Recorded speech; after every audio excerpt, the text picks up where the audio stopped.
Starland di webinarnya Starland. Dan hari ini adalah bagian kedua dari topik kita bulan lalu. Nah, tapi sebelumnya kalau tadi ngelihat beberapa cuplikan video, nah misalnya mau ada satu share nih buat mami-mami yang bisa juga nanti dicek lagi. Ada yang udah cek ininya IG-nya Starland belum nih mami-mami? Pasti udah pada lihat dong gitu. Nah kalau beberapa hari yang lalu Starland sendiri sempat ada beberapa promo. Nah ada promo giveaway yang hanya 3 juta untuk 3 bulan. Sekolah di Starland bayarnya cuma 3 jutaan selama 3 bulan. Nah ini kalau mami mau ikutan program ini, langsung cek aja ke Instagramnya Starland, terus komen mau gitu. Nanti kita bakal kasih tahu persyaratan seperti apa. Dan ini tuh khusus buat orang tua atau yang anaknya tinggalnya di luar kota Bandung. Gitu. Jadi kapan lagi nih bisa ikutan home based learning Starland, tapi cuma bayarnya 3 jutaan. Gitu. Nah, sama buat mami-mami yang domisilinya di Kota Bandung, ini juga kita lagi ada promo untuk free enrollment fee gitu. Jadi lebih hemat lah biaya sekolahnya kalau misalnya mami-mami mau lagi cari-cari sekolah buat anak-anaknya dari usia 2,5 tahun sampai usia 6 tahun gitu. Jadi nanti tinggal komen aja atau WhatsApp aja atau DM di Instagramnya Starland, nanti bakal dijawab sama miss-missnya gitu. Ini informasi seputar home based learning-nya Starland ya Mam ya gitu. Nah kali ini kita akan bahas lagi nih how to talk sibling without rivalry part 2 bersama Miss Queenie gitu. Hari ini kita mau ada sekitar 1 jam ya, semoga bisa 1 jam bahasnya. Nah buat mami-mami juga kita ada ini buat kita akan pilih setiap webinar 3 orang yang bikin pertanyaan dan pertanyaannya nanti dipilih 3 pertanyaan terbaik akan kebagian ngobrol santai selama 30 menit ngobrolin atau konsultasi sehubungan dengan perkembangan anak bersama Miss Queenie dan Miss Ika gitu. Jadi ini gratis banget. Jadi mami-mami yang kayak, aduh kenapa ya anak saya kok belum bisa ngomong ya usia segini gitu. Nah itu bisa langsung ditanyain sama ahli-ahlinya. Ada Miss Ika, beliau juga adalah filial Play Coach Mentor juga, dan Miss Queenie Certified Play Skill Therapist. Jadi yang berhubungan dengan tumbuh kembang anak bisa langsung bikin pertanyaan sehubungan dengan topik kali ini dan kita akan pilih 3 orang dengan pertanyaan terbaik nanti di akhir webinar. Nanti misalnya akan umumin siapa aja yang dapat gitu. Jadi nanti kalau misalnya mami-mami mau ada pertanyaan, boleh langsung pertanyaannya disampaikan di kolom chat aja ya Mami ya gitu. Oke, kita stop share dulu. Nah, ini tuh ngobrolinnya masih seputar apa ya, persaingan antara kakak dan adik gitu. Kalau misalnya mami udah punya 2 anak, pasti ada kecenderungan ini gitu. Nah, kita mau bantu para orang tua untuk menjawab kebutuhan lewat sharing webinar kali ini. Jadi, mami-mami juga bisa nanti bertanya dan kita akan bagaimana caranya orang tua menghadapi anak yang suka berantem nih di rumah. Suka ngadu-ngadu, "Mami ini kakaknya atau apanya," gitu ya. Jadi bikin mami pusing. Oke, jadi nanti kami bisa langsung ikutan aja di chat kolom gitu. Kita mau panggil Miss Queenie deh. Hai Miss Queenie. Halo. Hai Miss Hela. Halo Miss Queenie. Kabarnya baik ya Miss ya di sana Baik. ya. Oke nih kita udah 35 aja nih hari ini. Nah kali ini kita kan mau bahas masih seputar adik kakak suka berantem atau enggak bertengkar nih Miss ya. Yes. Kalau kemarin juga udah Iya. banyak pertanyaan tuh di part yang pertama tuh di bulan lalu. Nah kali ini kita mau bahas bagaimana ya Miss ya. Kalau misalnya tanya gimana nih Miss caranya untuk orang tua mengintervensi anaknya yang suka berantem di rumah. Ya, hari ini kita mau obrolin itu misalnya, betul. Oke, nah kita mau bahas itu. Oke. Jadi mami yang mau langsung tanya juga boleh. Kita juga mau dengerin juga sharing dari Miss Queenie kali ini. Silakan Miss Queenie. Oke, thank you Miss Helen. Pertama-tama saya mau nyapa dulu. Boleh disapa dulu nih. Udah banyak banyak banget nih yang namanya familiar.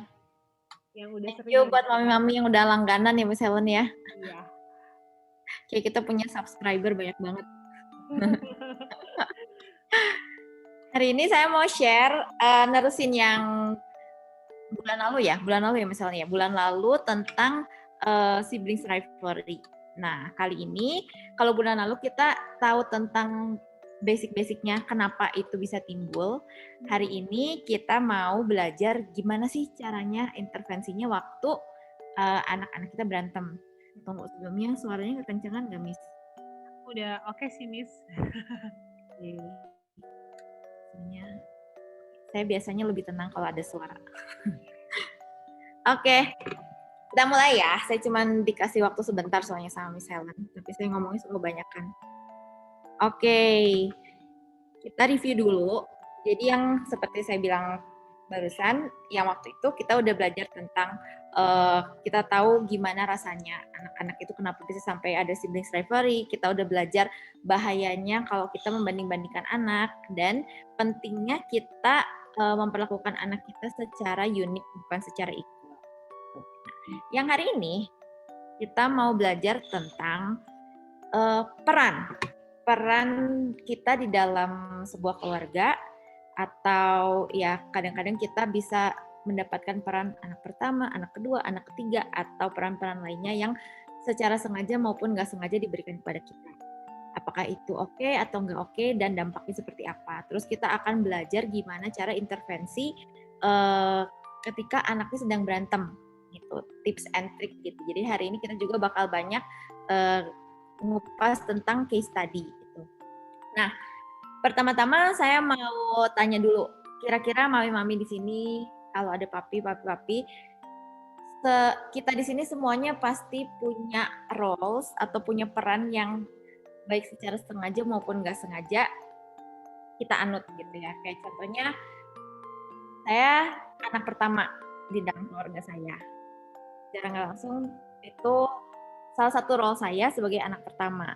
Dan yang kita tahu sebagai anak pertama itu ekspektasinya terkadang lebih besar dibandingkan anak-anak yang lainnya gitu. Karena misalnya kamu harus bisa jadi contoh buat adik-adik kamu harus begini, kamu harus begitu. Nah itu tuh kadang secara nggak langsung waktu kita mau nakal atau waktu kita mau explore atau kita mau bertingkah gitu, kepikirannya tuh yang itu, aduh gimana ya, saya tuh pengen begini tapi saya tuh harus jadi begini gitu. Jadi kadang itu tuh membatasi kita sebagai pribadi yang punya kehendak bebas terkadang gitu. Nah selain itu saya juga punya role sebagai cucu pertama misalnya di keluarga dari ibu saya. Cucu pertama itu nggak gampang karena kadang-kadang nanti mesti ya kamu kan yang paling tua harus bisa koordinasi sepupu-sepupu yang lain misalnya. Jadi secara nggak langsung tuh ada beban-beban, ada tugas-tugas, ada ekspektasi-ekspektasi tertentu yang dilimpahkan kepada kita berdasarkan urutan lahir kita gitu ya. Dan itu bisa jadi bagus, bisa jadi nggak bagus. Gimana bisa jadi nggak bagusnya? Kalau misalnya contoh, ini kalau misalnya ada yang mau sharing di chat juga boleh ya. Misalnya, ya Mi, saya dari kecil dipanggilnya badut keluarga gitu. Role saya di keluarga itu kayak badut yang harus bisa ngelucu terus, yang harus bisa jaga suasana gitu ya. Nah, boleh di-share di kolom chat ya kalau misalnya ada yang mau sharing. Nah, jadi tadi tuh misalnya ekspektasi sebagai cucu pertama. Nah, ada juga ekspektasi-ekspektasi atau role yang dikasihnya itu berdasarkan kemampuan. Kayak misalnya tadi ya yang saya contohin misalnya uh, kalau misalnya teman saya satu gitu, dia tuh di keluarganya tuh dianggap sebagai itu the clown in the family gitu, yang selalu bikin keluarganya hahaha yang selalu bikin apa ya suasana di keluarganya itu hangat gitu. Tapi yang sedihnya itu waktu dia lagi dalam keadaan yang misalnya dia lagi down atau dia lagi nggak semangat, itu tuh secara nggak langsung dia ngingetnya kayak iya ya keluarga saya tuh expect me to be the clown in the family. They expect me untuk membawa suasana menjadi menyenangkan gitu. Waktu itu jadi apa ya? Jadi paksaan buat dianya itu kadang nggak nyaman. Nah, contohnya itu ada juga yang biasanya anak bungsu yang biasanya dimanja. Kalau anak bungsu yang biasanya dimanja, apa-apa di anak bawangin, apa-apa dispesialin. Biasanya dari segi daya juang, biasanya berkembangnya lebih nggak maksimal dibandingkan kakak-kakaknya. Itu juga kadang menjadi tantangan tersendiri ya dalam kehidupan berkakak adik gitu. Nah, terlebih kita di Asia. Di Asia itu beda sama di luar.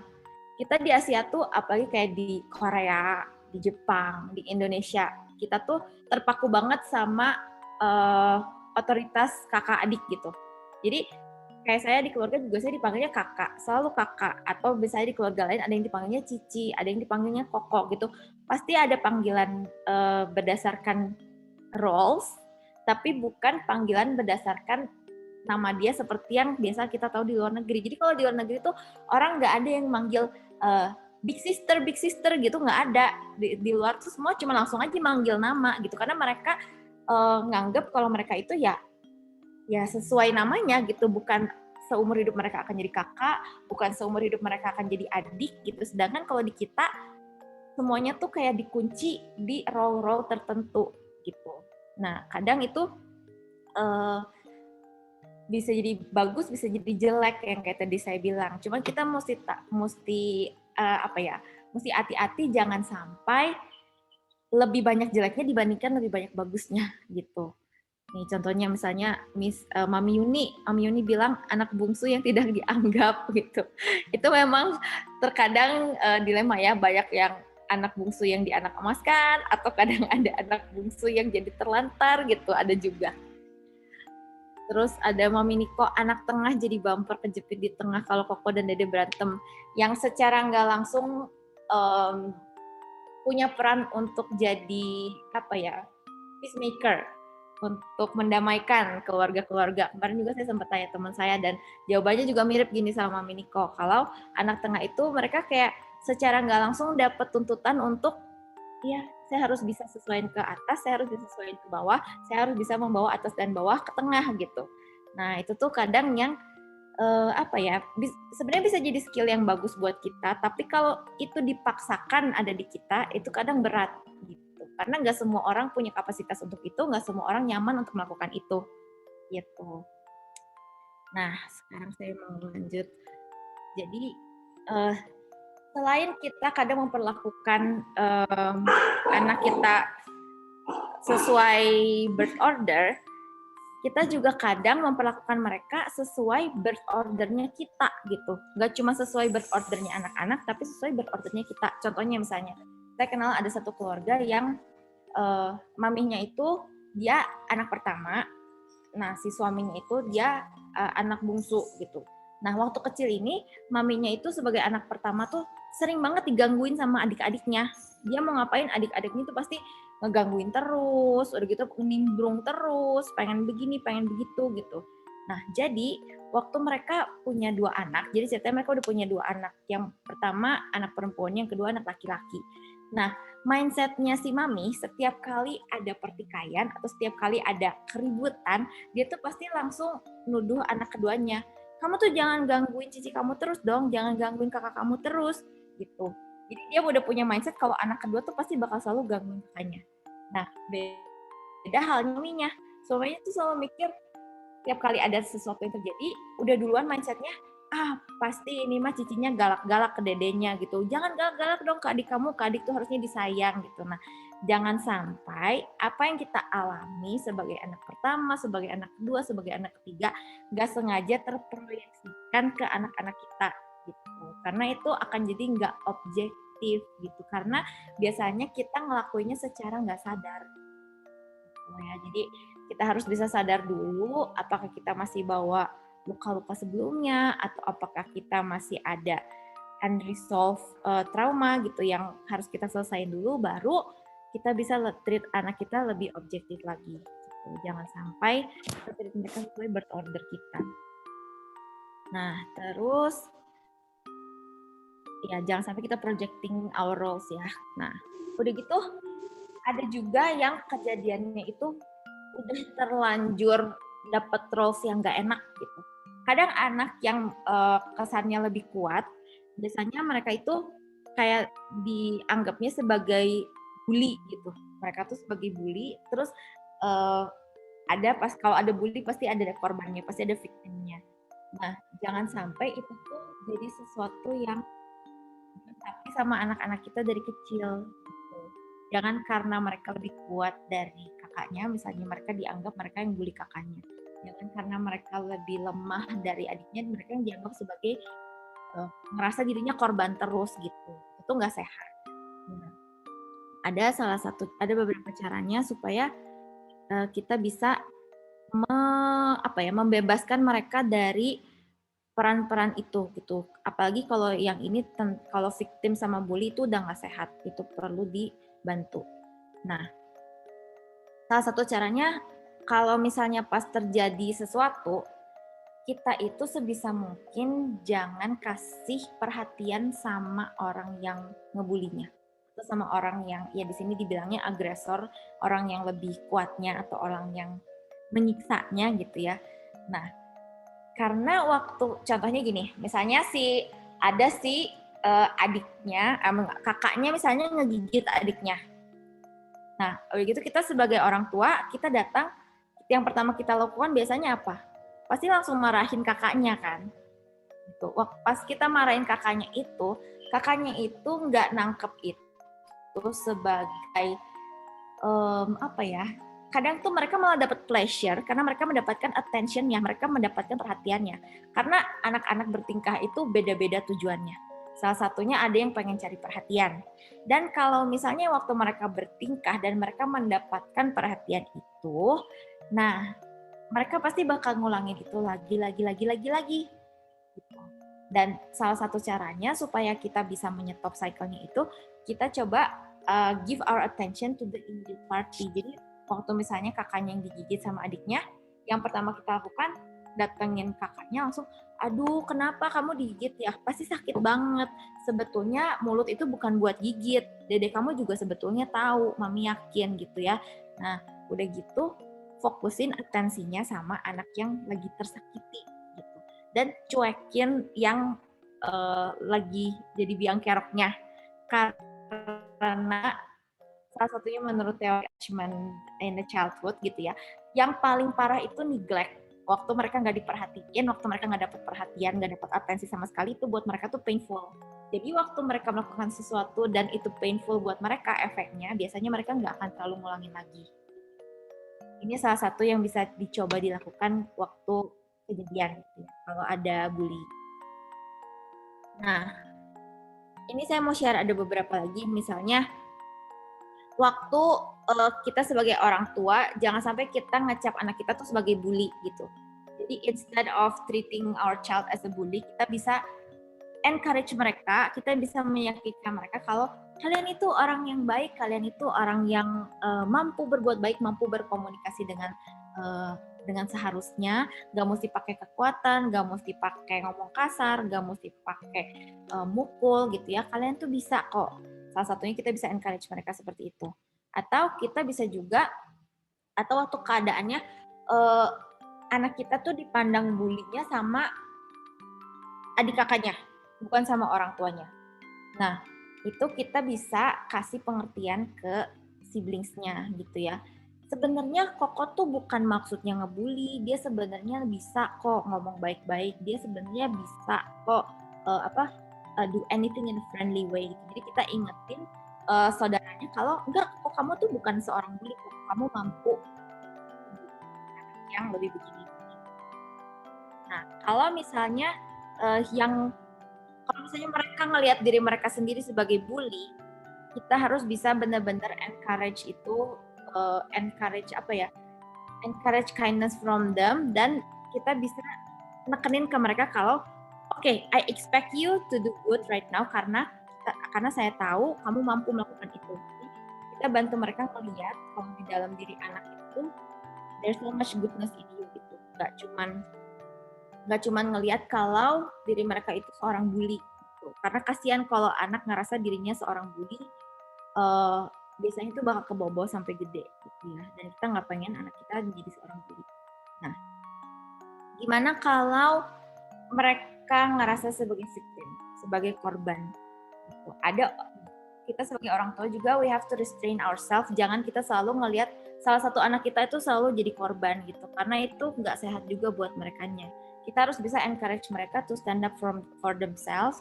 Kita harus bisa ajarin mereka, oke, kalau misalnya barang direbut gitu ya, di sini contohnya, kamu tinggal bilang ke koko kamu, ini hadiah dari papa untuk saya, ini keputusan saya mau share ini atau enggak gitu. Jadi jangan membiarkan mereka dibully terus gitu sama kakaknya.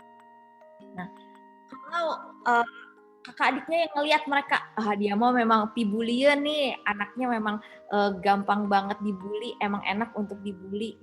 Nah, yang kita bisa lakuin, kita bisa encourage bukan encourage, kita kasih tahu ke siblingsnya yang punya pendapat seperti itu, kalau enggak kok, adik kamu pinter, adik kamu nggak akan segampang itu jatuh ke dalam tipuan kamu, misalnya gitu, atau adik kamu nggak akan gampang kalau di sini ceritanya ditipu mau makan es krim gitu ya, pokoknya mereka cukup cerdas untuk mengetahui kalau itu sebuah tipuan gitu. Kita bisa kasih tahu itu ke sibling yang lainnya. Kalau anaknya ngerasa diri mereka sebagai korban, kita bisa ajarin mereka untuk kayak tadi ya, stand up for themselves, dan ya mungkin dikasih tips, misalnya kalau di sini ceritanya misalnya kakaknya nakut-nakutin adiknya pakai muka yang galak gitu. Nah, salah satu tipsnya maminya bisa ngajarin, coba aja kamu juga bisa kok kasih muka galak gitu, coba lihat pokoknya gimana kalau kamu kasih muka galak gitu. Jadi lebih ke di-encourage kalau mereka ngelihat diri mereka itu bukan sebagai korban gitu ya, dan mereka bisa melindungi diri mereka sendiri. Nah, oke, itu jadi role-role itu harus kita perhatikan, jangan sampai itu ke bawah-bawah terus sampai gedenya. Nah, sekarang saya mau share tentang gimana sih cara kita handle anak-anak waktu mereka bertengkar. Waktu mereka bertengkar gimana caranya? Di sini saya mau bagi jadi ada 4 level. Karena tipe berantemnya anak-anak tuh beda-beda. Ada yang berantemnya cuman bickering doang, cuman adu mulut kadang-kadang, dan permasalahannya kadang-kadang nggak penting juga. Bisa mungkin peran kita sebagai orang tua, jangan rescue anak-anak kita dari konflik, karena nanti akhirnya mereka akan susah punya skill untuk menyelesaikan konflik sendiri gitu.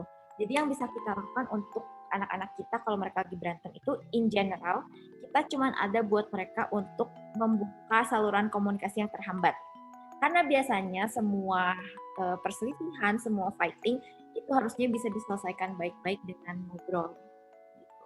Tapi kadang nggak bisa terselesaikan dengan baik karena mampet jalur ngobrolnya. Nah, tugas kita sebagai orang tua, kita bisa membuat jalur ngobrol itu menjadi lancar, kita bisa jadi penengah buat anak-anak kita, tapi biarkan mereka resolve the problem for themselves gitu. Jangan kita yang nentuin, oke, jadinya kamu harus begini, kamu harus begitu. Cobain biar mereka bisa experience, oh gini loh caranya untuk solving problem itu gitu. Nah, contohnya ya.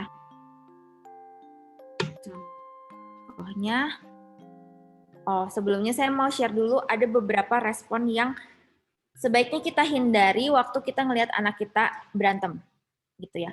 Waktu kita ngelihat anak kita berantem tuh kadang yang ada kita udah panik duluan, yang ada kita udah kesel duluan, yang ada kita udah bingung nggak tahu mau ngapain. Tapi kalau misalnya kita tahu hal-hal apa sih yang harusnya kita hindarin kalau kita lagi ngelihat anak kita berantem gitu ya.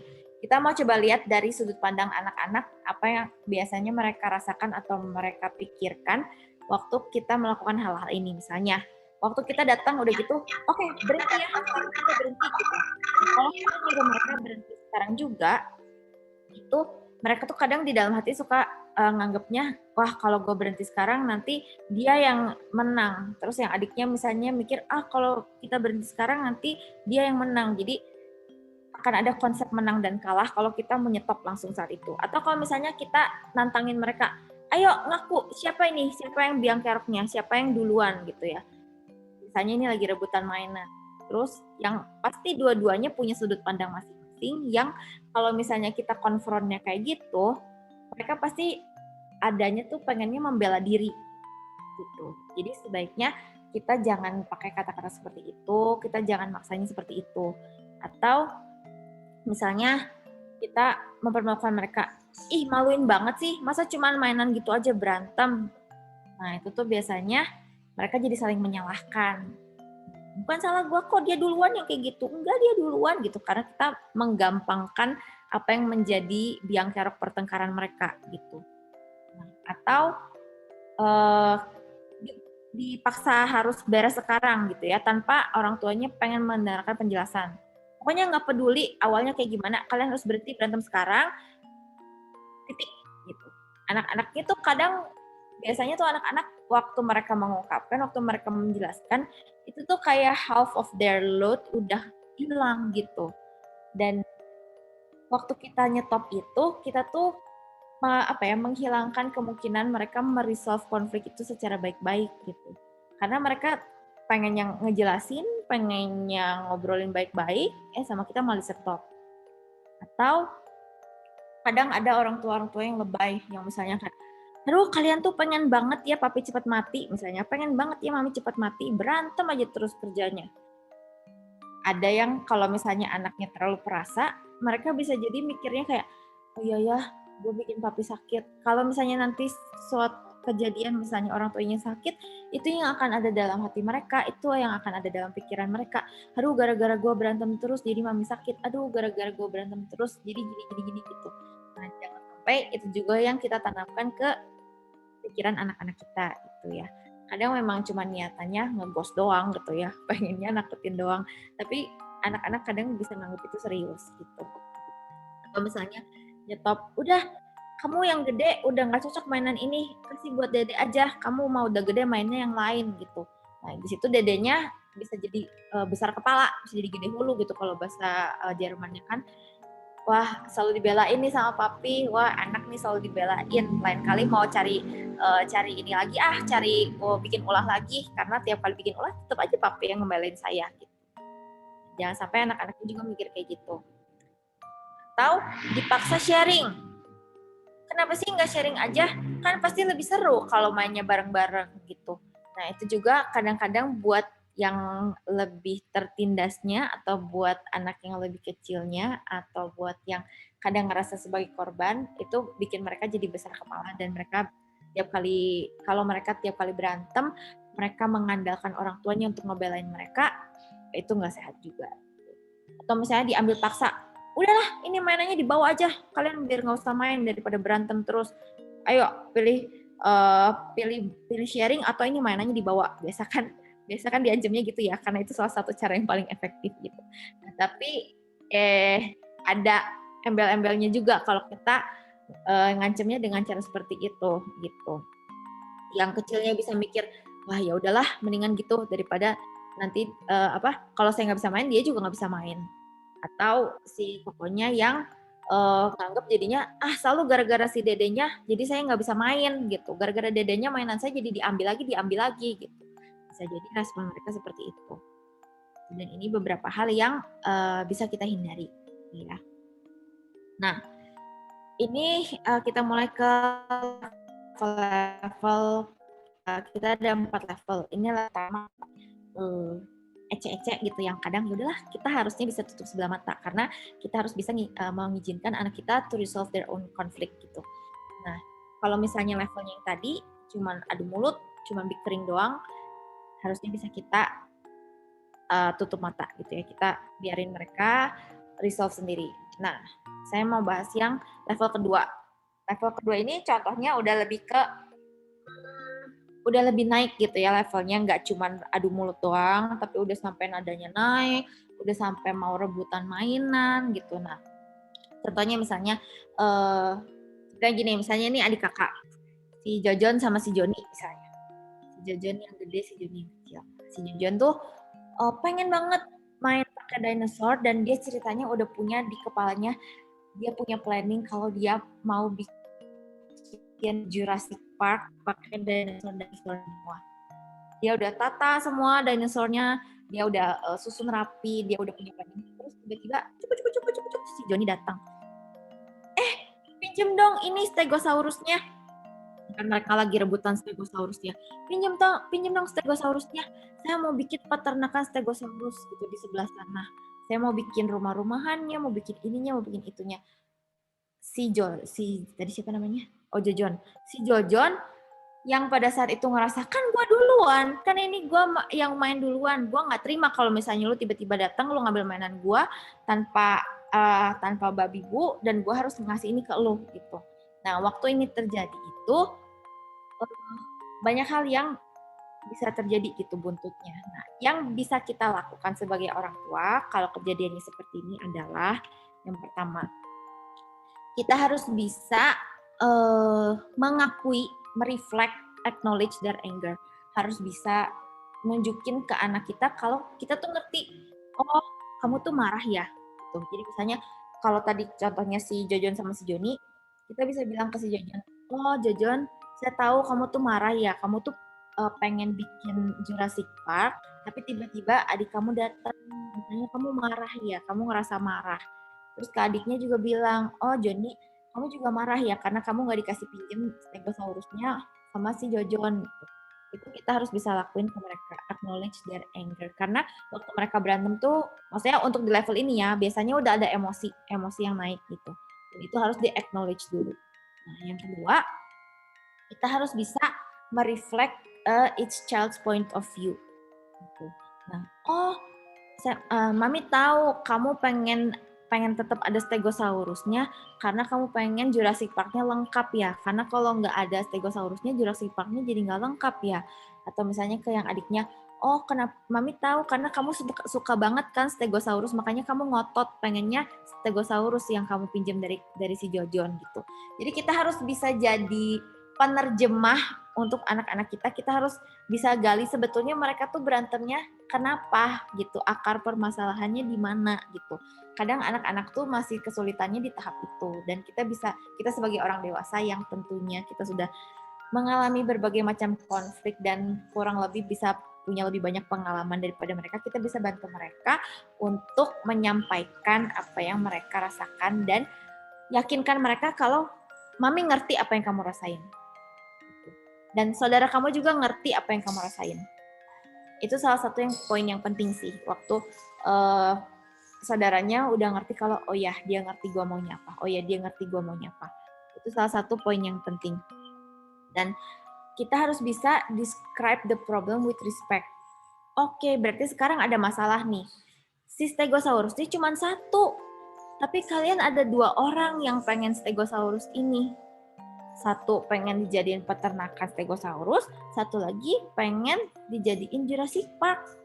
Wah, kayaknya kita ada masalah nih di sini karena Stegosaurus kita cuma ada satu gitu. Kita harus bisa deskripsikan problemnya dengan baik gitu dan kasih kasih penjelasan ke mereka. Oke nih, kita ada problem sama-sama yang harus bisa kita solve. Nah, setelah itu kita harus bisa meyakinkan anak-anak kalau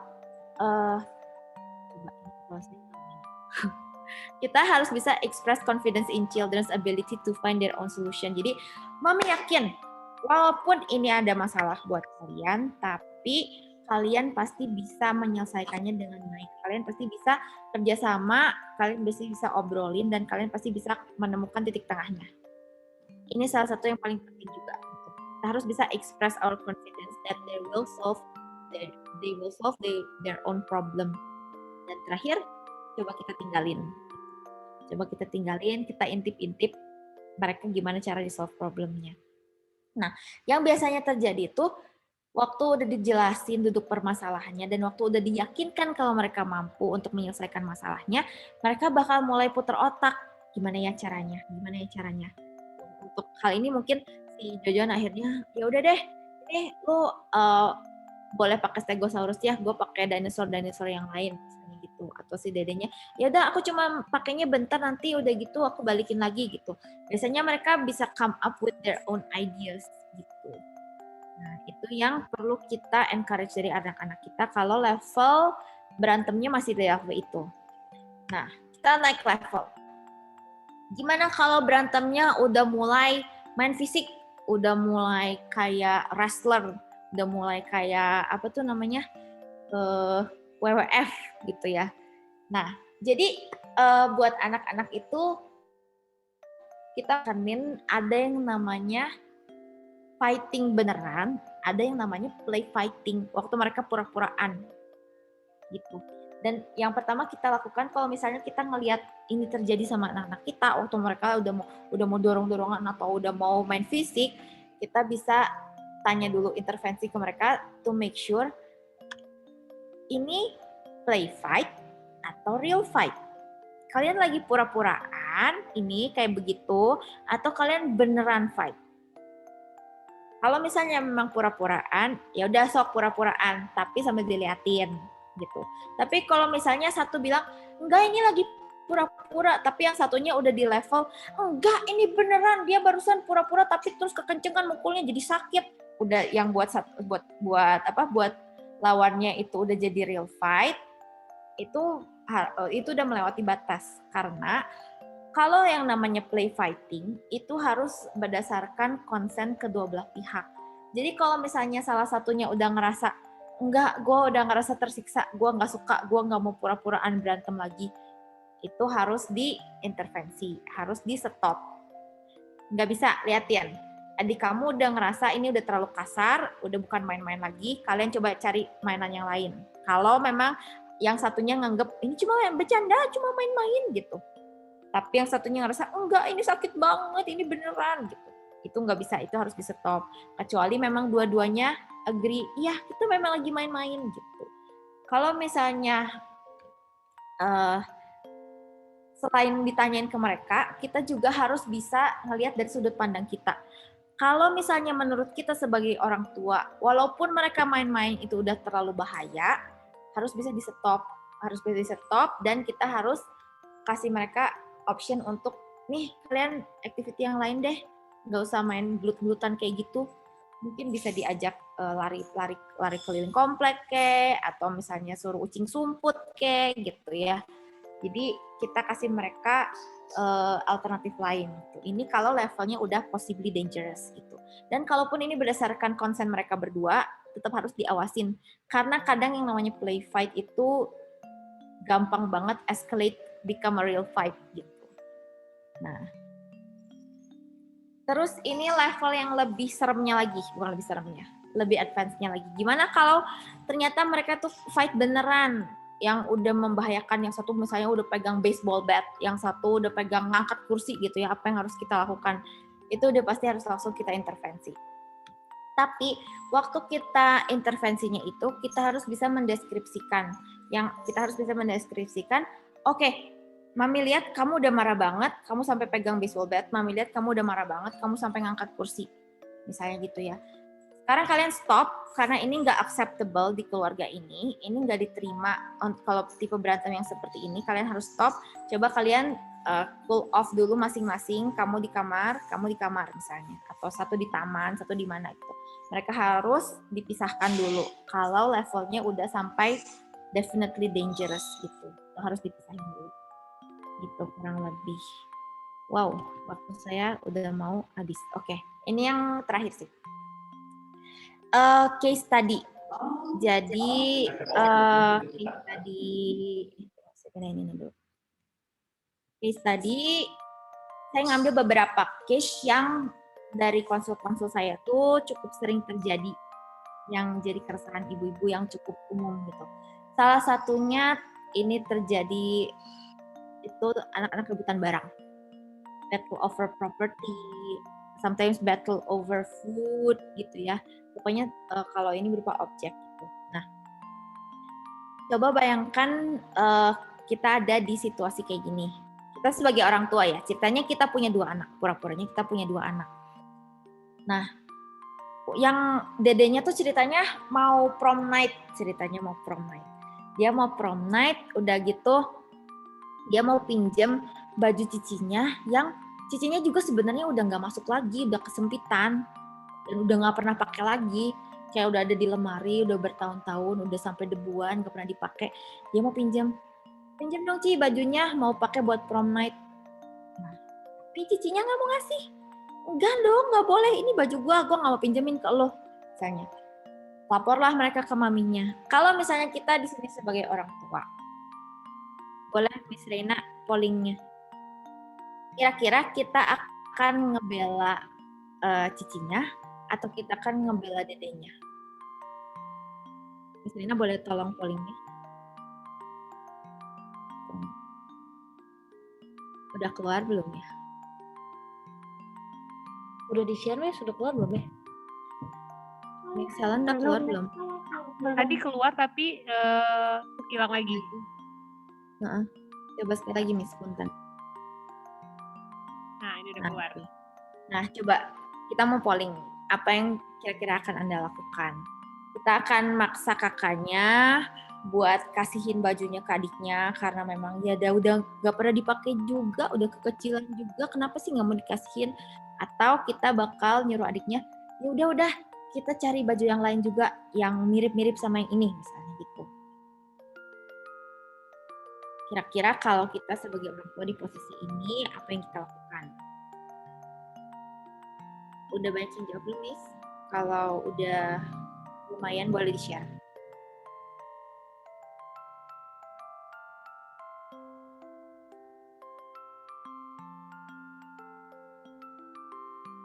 Oke. Jadi kurang lebih banyak yang menyuruh adiknya untuk mencari alternatif baju lain. Wah, ini banyak nih cici-cici pasti nih yang selalu barangnya diminta sama dede-dedenya. Banyaknya anak pertamanya yang selalu disuruh ngalah ke adiknya ya. Oke, jadi sebenarnya saya suka dapat pertanyaan gini sih. Jadi kan dari sebelumnya tuh kita diminta untuk coba suruh mereka solve problem sendiri. Tapi kadang kalau misalnya gimana Miss, kalau misalnya problemnya tuh konyol banget, karena ini nggak masuk akal, cicinya juga udah nggak akan pakai. Harusnya cicinya kasihin aja dong ke adiknya, buat apa dia tahan-tahan dan dia juga nggak pakai lagi gitu. Saya nggak ngerti yang kayak gitu Miss, harusnya saya boleh intervensi dong, saya boleh belain adiknya dong, udah kasih aja buat adik kamu gitu, kenapa saya nggak boleh gitu. Nah, kita boleh support one side. Jadi tadi misalnya ya, kita harus, kalau menurut saya, ini my personal point of view, kita harus bisa menghargai yang namanya property rights. Karena setiap orang itu punya attachment-nya sendiri ke barang-barang. Ada orang-orang tertentu yang lebih attach ke barang dibandingkan orang-orang yang lainnya. Dan kalau misalnya dalam hal ini, misalnya in this case, saya nggak akan maksa cicinya untuk share bajunya ke adiknya.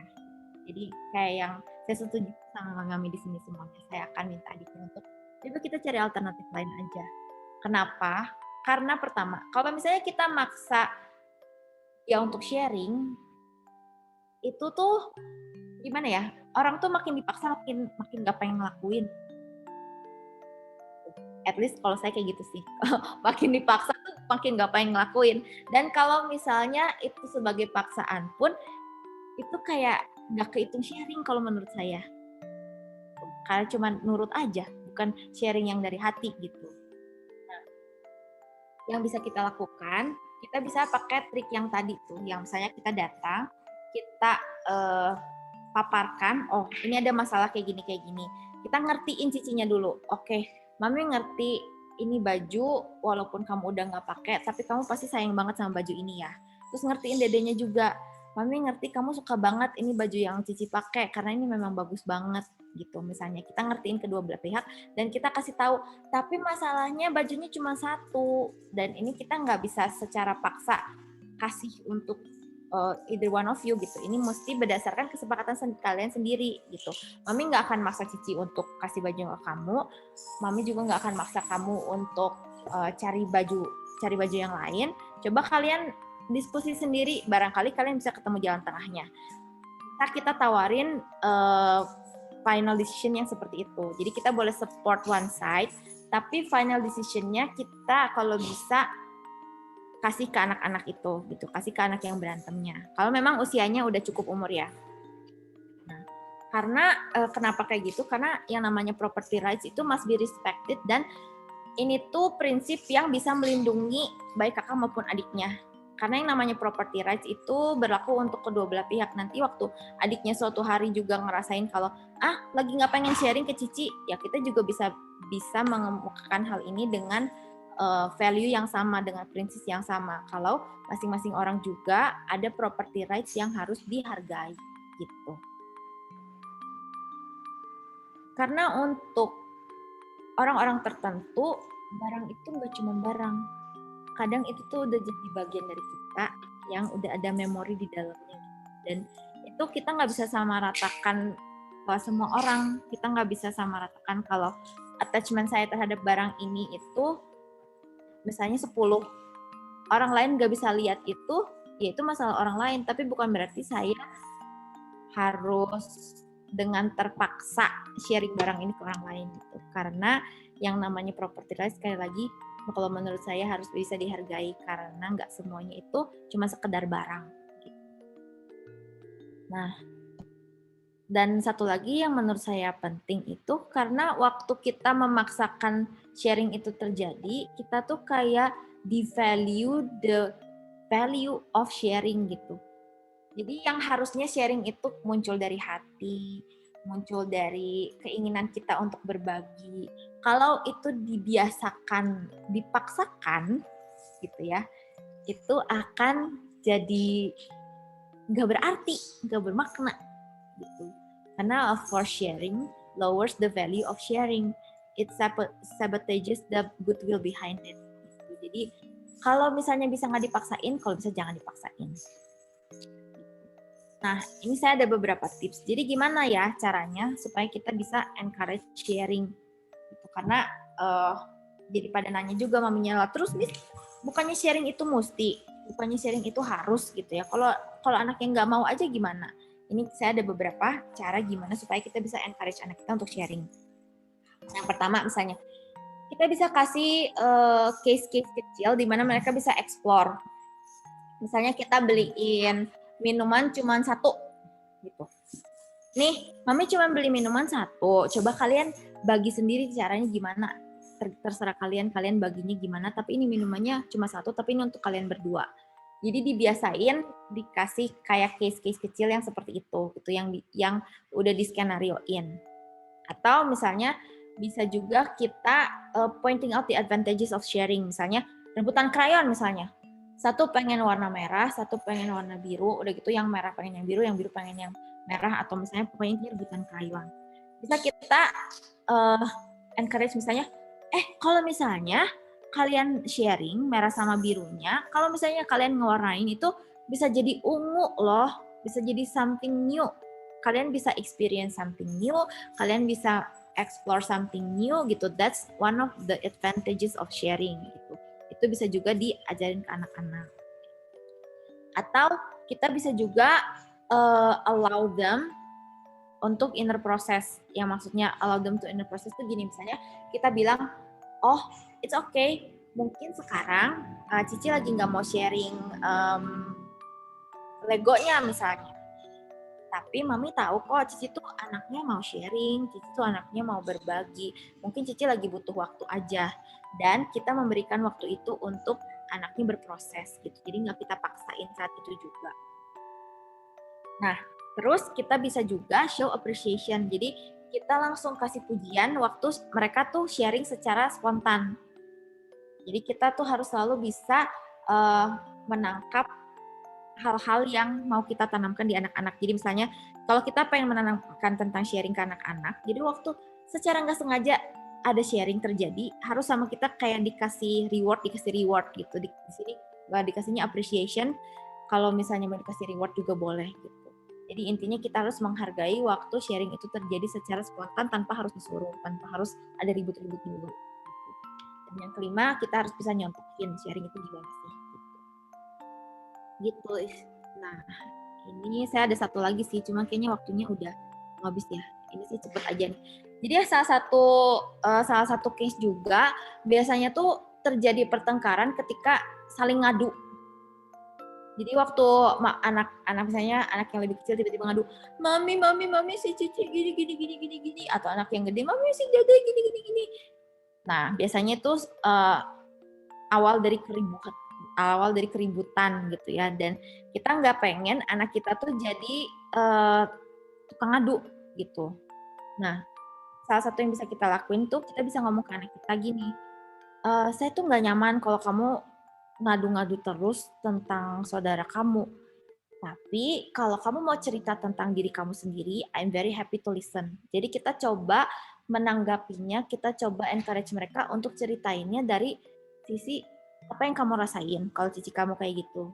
Apa yang kamu pengen sebenarnya terjadi dari sudut pandang mereka, bukan karena mereka nyalahin cicinya, bukan karena mereka menuntut cicinya untuk begini untuk begitu gitu.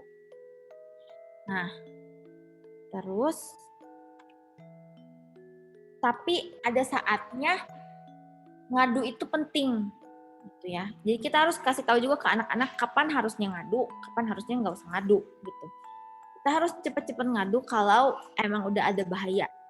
Atau misalnya ada yang udah tersakiti atau ada yang sakit gitu. Itu kita harus segera ngadu gitu kan. Kita harus bilang ke anak-anak kita untuk hal-hal yang kecil, kalau misalnya itu cuman accident dan kamu masih nggak apa-apa, kalau kamu nggak ngadu itu nggak apa-apa, sebisa mungkin kamu nggak usah ngadu. Tapi kalau itu kamu udah terluka, kamu udah ngerasa sakit, kamu nggak feel okay, dan itu bukan accident, itu terjadi secara sengaja, oke, kamu boleh cerita ke mami. Gitu. Jadi harus dibedain, bukannya nggak boleh cerita apa-apa ya ke mami ya, bukannya kayak gitu. Tapi kita harus ngajarin mereka pelan-pelan mana yang mereka ceritain, mana yang mereka nggak perlu ceritain gitu. Itu kurang lebih kalau untuk parenting. Nah ini udah nanti aja kalau gitu. Sebenarnya masih banyak contoh-contoh yang lain, tapi karena waktunya terbatas, jadinya kita langsung lanjut aja ke tanya jawabnya, Miss ya. Oke, terima kasih Miss Winnie untuk penjelasannya. Tapi misalnya mau ada sedikit info dulu sebelum kita masuk ke tanya jawab ya. Misalnya bakal ada info sedikit. Nah, Mami kan udah nih bikin pertanyaan ya. Nah, kali ini Miss Helen mau ada satu info buat workshop minggu depan. Nah, ini sebenarnya kabar gembira sih sebenarnya. Kita kan akan ada ngadain workshop ini buat mami-mami. Jadi ini adalah melatih sensori anak-anak usia 1 sampai 5 tahun di rumah. Nah, gimana caranya? Jadi Mistar berhasil mendatangkan seorang pakar, seorang terapi sensori, okupasi Ibu Rahma. Nah, dia adalah terapi sensori yang biasanya membantu anak-anak dalam permasalahan sensori, konsentrasi, dan juga speech delay. Jadi, mami-mami bisa belajar langsung nih sama beliau tentang bagaimana caranya menstimulasi sensori taktil di rumah. Nih, Miss Helen coba kasih tahu nih, manfaat dari bermain atau latihan di sensori ini tuh apa aja sih sebenarnya? Pertama, bermain sensori itu biasanya dapat melatih konsentrasi anak serta kemampuan berpikir anak yang berguna nanti untuk nanti dia siap untuk masuk sekolah.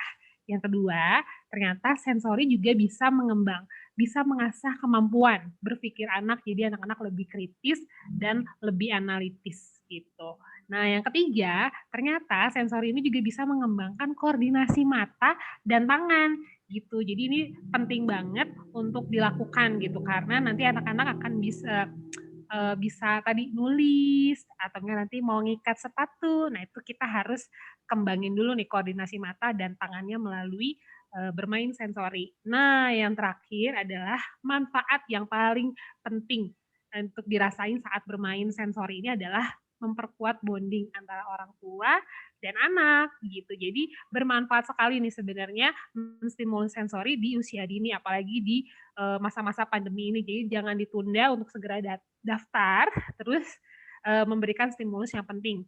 Karena penting banget untuk perkembangan anak nih, untuk menstimulus sensori di usia dini gitu. Sayang banget nih kalau misalnya perkembangan si kecil tuh nggak optimal, Mam. Karena kita nggak tahu cara stimulusnya yang benar tuh kayak gimana. Jadi Miss Helen dan Starlen mau ngundang mami-mami yang hadir di webinar kali ini untuk ikut atau join dan daftar di workshop stimulus sensori di usia dini. Nah, ini tuh akan dapat satu set sensory kit yang nanti langsung digunain saat workshop dan ini juga bisa langsung digunakan bersama si kecil di rumah. Jadi untuk ikutannya gimana segera daftar. Sebenarnya pendaftaran terakhir tuh besok hari Jumat. gitu. Jadi ini acaranya adalah buat Kamis depan tanggal 15 April jam 1 sampai setengah 3. Jadi kita mau praktek bareng sama Ibu Rahma bagaimana caranya bermain sensori gitu untuk tadi 4 manfaat yang misalnya udah jelasin gitu. Jadi mami-mami misalnya tunggu pendaftarannya ya gitu. Oke, informasi terakhir, siapa yang udah pernah ikutan private pilotnya Starland? Nah, ini misalnya mau share nih, kalau kita tuh ada jadwal di minggu depan, tanggal 13 dan tanggal 16 gitu. Jadi ini semuanya rata-rata ada yang tadi belajar angka nih kayaknya nih.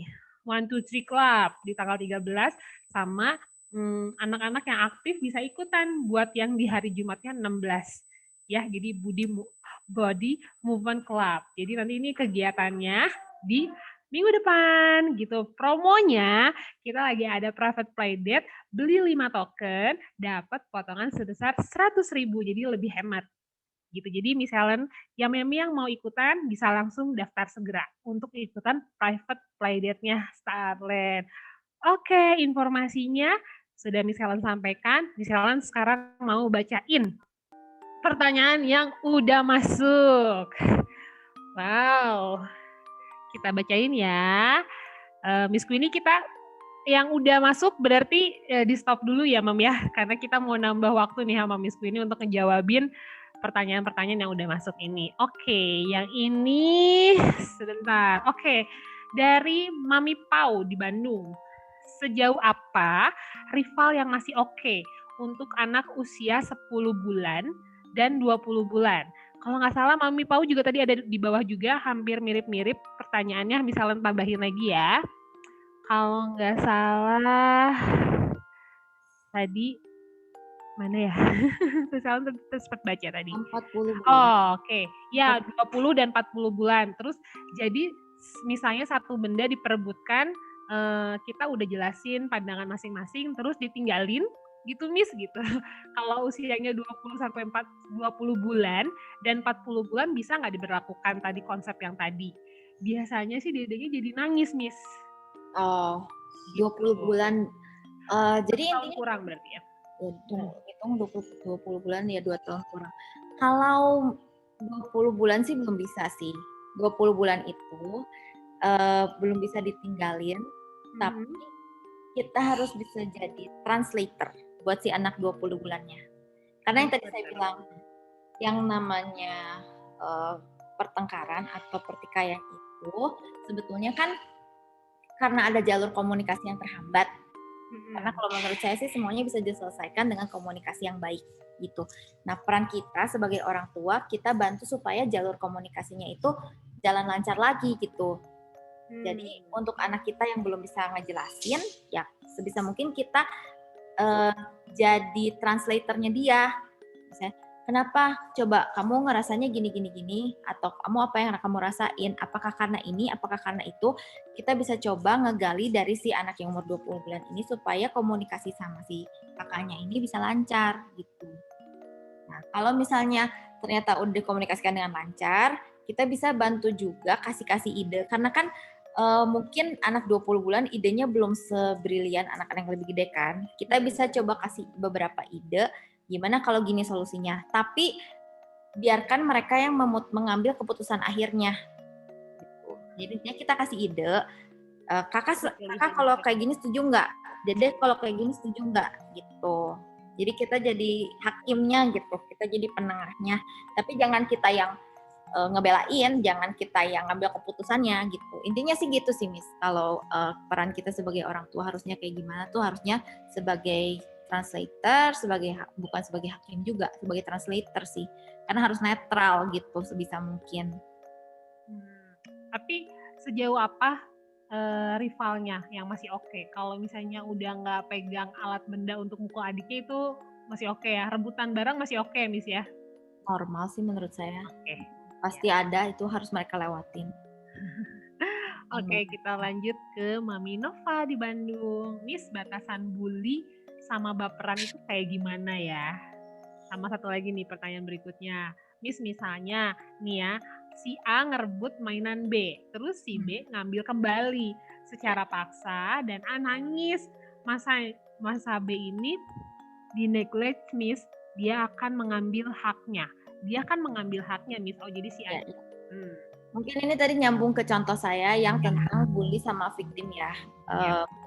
Ya. Ini jangan sampai salah kaprah gitu ya. Kalau yang namanya ini ya, perbedaan yang namanya bully sama berantem biasa itu, kalau bully itu biasanya pihak yang satunya udah nggak berdaya sama sekali, nggak ada perlawanan sama sekali.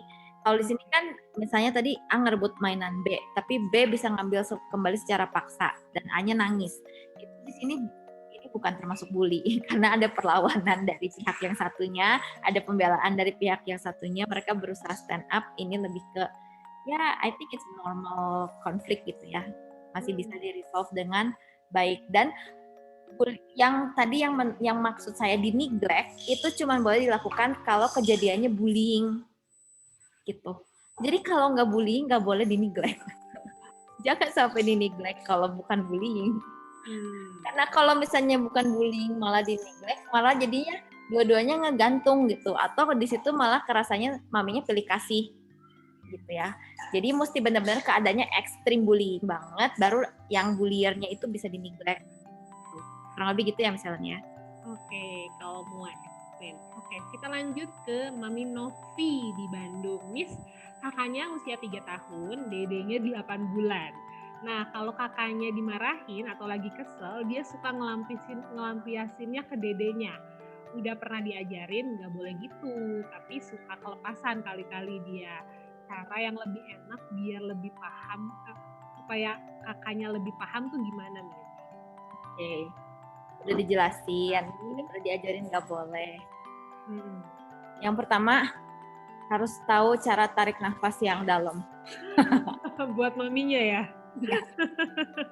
Karena memang kadang tuh nggak cukup sekali, nggak cukup 2 kali, kadang bisa ratusan kali baru anak itu bisa mudeng gitu, baru ya bisa meresap, baru bisa mereka tuh ngerti banget.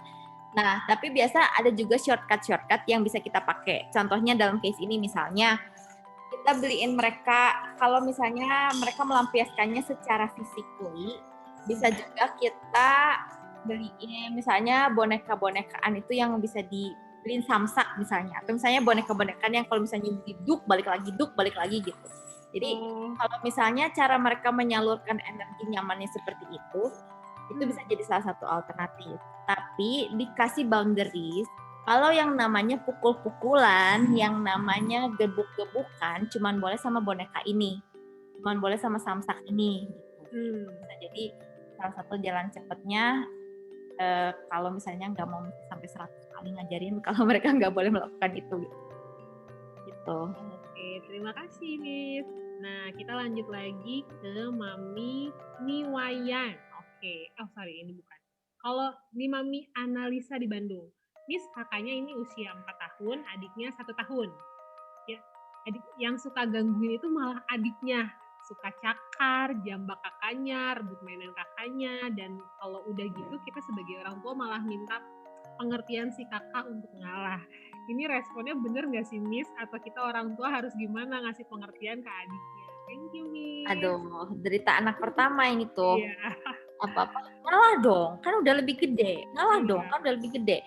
Bahkan kadang yang kasihannya tuh kalau misalnya apalagi ini baru umur 4 tahun gitu ya. Walaupun mereka sebagai kakak atau sebagai yang lebih tua, mereka tuh masih anak kecil gitu. Walaupun badannya udah lebih gede dari yang adiknya, tapi jiwanya tuh masih anak kecil gitu. Dan kalau misalnya jiwa anak kecil yang dimana usia segini tuh egonya masih tinggi ya, anak-anak tuh egonya masih cukup tinggi, self-centered gitu. Secara psikologi mereka masih self-centered banget dalam usia segini.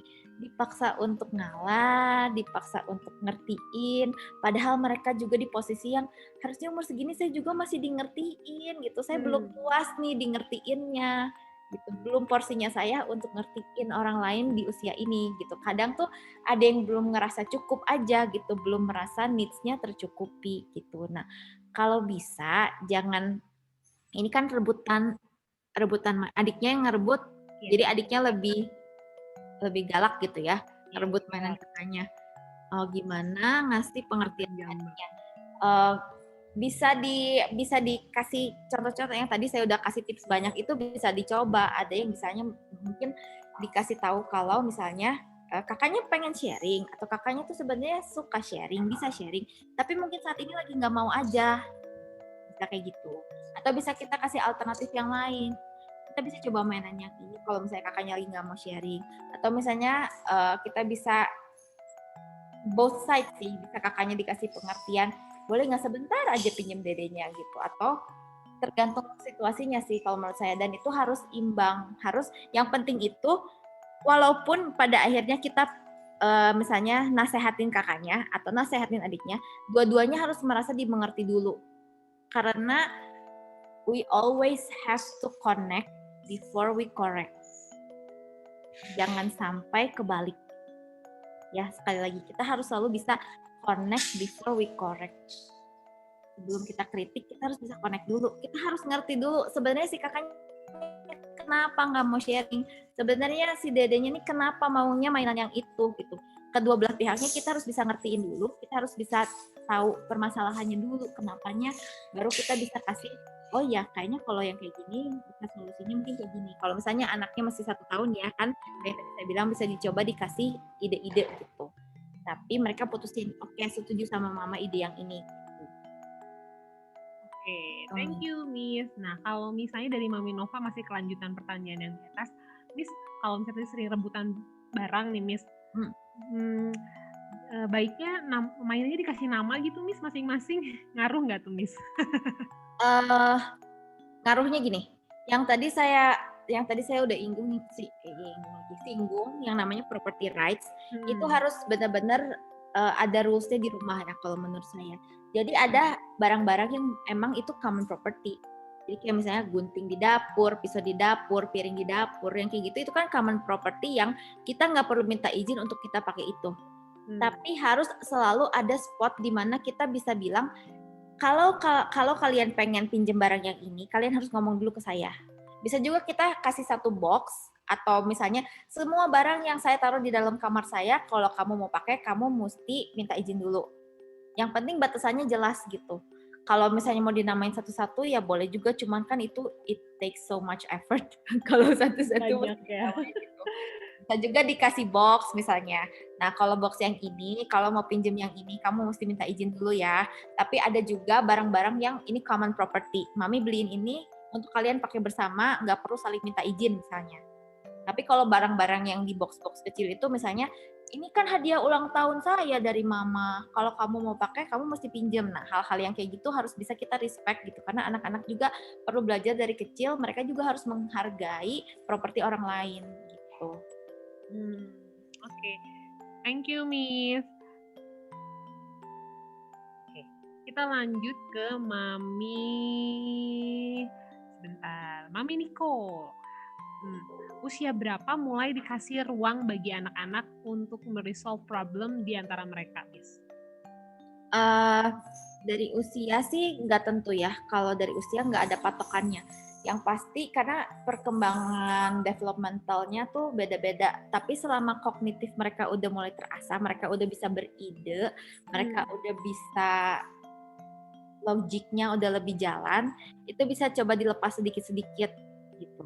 Nah, sebelum mereka bisa punya ide sendiri, yang tadi saya bilang kita mesti bantu stimulus ide-idenya supaya mereka bisa kepikiran, oh ya bener juga, bisa juga kayak gitu. Jadi tergantung perkembangan anaknya masing-masing, nggak ada waktu yang dipatoknya sih gitu. Kalau range-nya mulai 4 tahun ya, Miss? 3 atau 4 tahun kali ya? Iya, ya ada yang umur 3 udah bisa, ya saya kenal anak-anak yang dari umur 3 udah terlalu jalan logiknya, udah terlalu pinter nanyanya, yaitu bisa udah mulai dikasih freedom untuk mereka solve their own problem.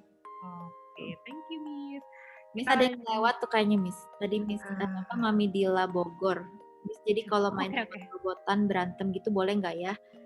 Kelihatannya kasar. Nah, ini balik lagi kayak yang tadi saya bilang, tergantung dari toleransi kita masing-masing sebagai orang tua. Nggak ada batasan yang kalau sampai menyakiti udah pasti ya itu nggak boleh banget. Tapi kalau misalnya kasar atau enggak, atau misalnya robot-robotan yang Saya juga nggak tahu ini konteksnya seperti apa, tapi itu balik lagi tergantung orang tuanya masing-masing, karena standar kita sebagai orang tua juga nggak akan sama. Setiap orang tua standar kasar, standar enggaknya gimana, standar boleh enggaknya gimana, itu tergantung orang tuanya masing-masing. Tapi kalau menurut mami-mami sekalian itu udah nggak nyaman, ya jangan, diberhentiin aja gitu.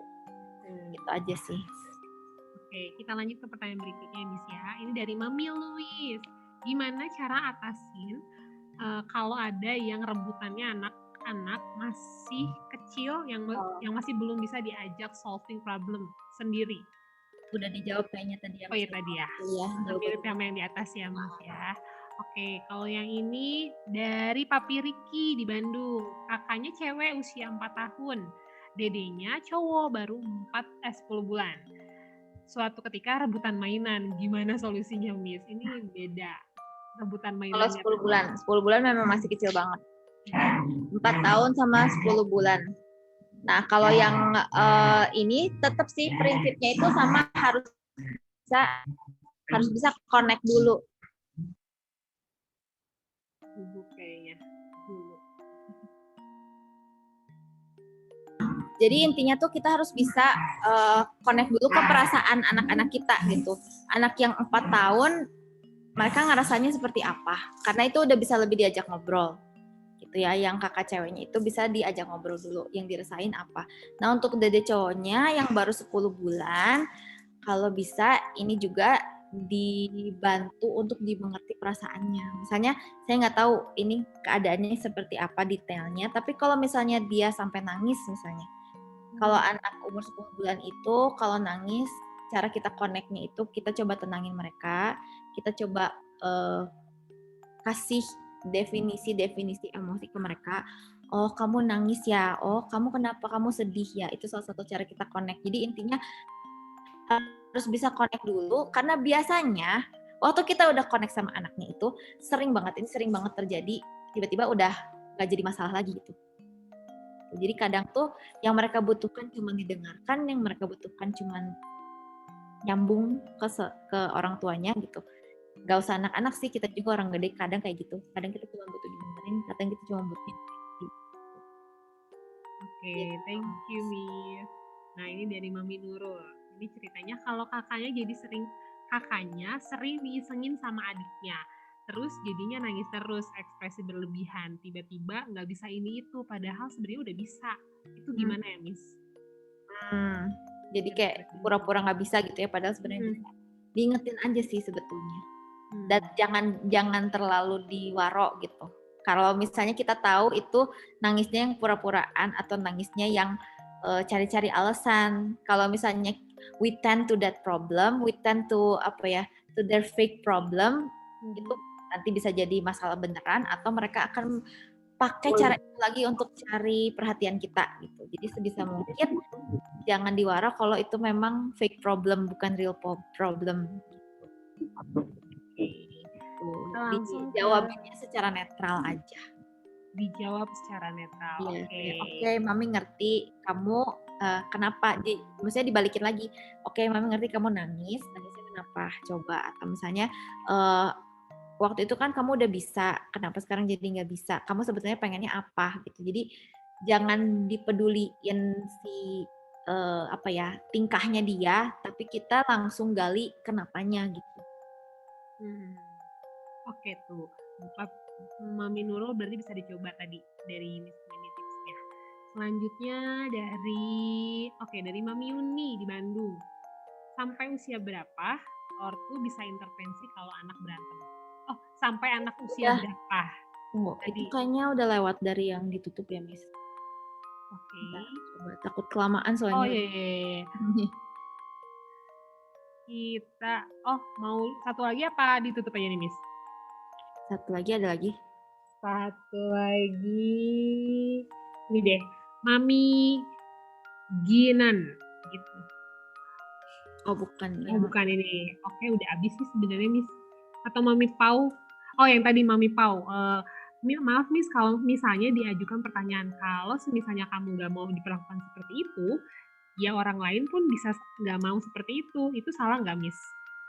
Yang tadi rebutan. Nggak salah. Itu biblical banget sih. Gitu. Itu Jadi berdasarkan Alkitab banget dan saya juga setuju gitu. Itu bukan tujuannya untuk menghakimi, tapi untuk membuat mereka berpikir. Kalau tujuannya untuk membuat mereka berpikir, menurut saya oke kok. Gitu. oke. Sudah habis. Terima Oke. kasih Miss Queenie buat hari ini. Sama-sama. Kita udah bahas tentang cara intervensi orang tua kalau misalnya anaknya berantem kakak adik gitu. Dan ini 3 pertanyaan terbaik yang sudah dipilih. Ada 3 orang. Misalnya sebutin ya. Semuanya dari Bandung. Aduh, gimana nih? Misalnya sebutin 3. Yang pertama, Mami Analisa di Bandung. Terus juga Mami Nova, Nurfania di Bandung, dan Mami Pau di Bandung. Nah, 3 orang ini akan dapat sesi 30 menit ngobrol bareng sama Miss Queenie dan Miss Ika. Jadi ngobrolin tentang perkembangan anak gitu. Jadi nanti ini bakal bisa langsung DM aja, WhatsApp aja. Nanti kita akan kontak juga balik untuk 3 pemenang yang akan dapat sesi 30 menit bersama Miss Queenie dan Miss Ika. Gitu. Terima kasih Miss Queenie buat waktunya. Thank you, Kita Miss Awa. kelebihan 26 menit tapi nggak apa-apa. Kalau gitu misalnya mau ngajak mami-mami yang lain yuk kita